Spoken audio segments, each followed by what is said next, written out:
இவர் கலைமகளால் வழங்கப்பட்ட அருட்கொடை.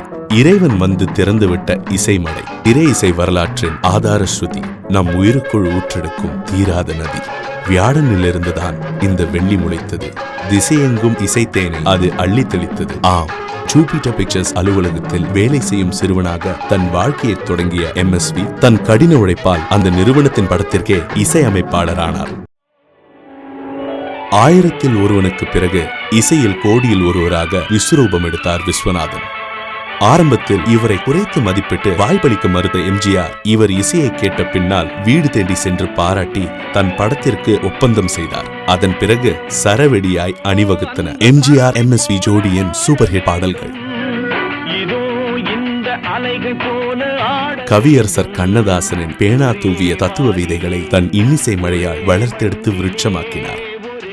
எம்ஜிஆர் சிவாஜி படங்களில் அமைதி தங்கும் நீரோடையாய் ஆனந்தம் கொடுத்தவர். ரஜினி கமல் என்னும் அடுத்த தலைமுறையினர் படங்களில் இளமை பொங்கும் காட்டாராய் பிரவாகம் எடுத்தார். ஹார்மோனியத்தில் விளையாடும் விரலை போலவே இவரின் குரலும் தனித்துவம் வாய்ந்தது. அந்த குரலால் 500 பாடல்களை பாடி பாடகராகவும் ரசிகர்களின் அபிமானத்தை பெற்றார்.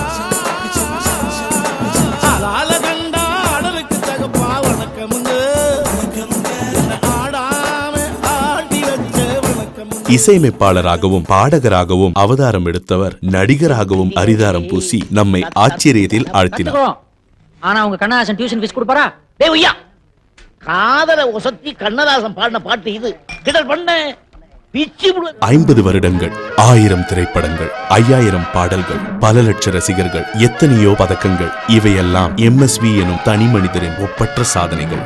இந்த மாமேரியின் பாடல்கள் சாகாத வரமாக, சாயாத மரமாக என்றும் இந்த பூமியில் வேர்விட்டு நிலைத்து நிற்கும். இதய சிம்மாசனத்தில் வீற்றிருந்து அரை நூற்றாண்டு காலம் திரை இசைத்துறையில் அரசாட்சி புரிந்த மெல்லிசை மன்னர் MS விஸ்வநாதன் அவர்களுக்கு கோல்டன் லெகசி எனும் மாபெரும் விருதினை சமர்ப்பிக்கிறது பிஹைண்ட் வுட்ஸ்.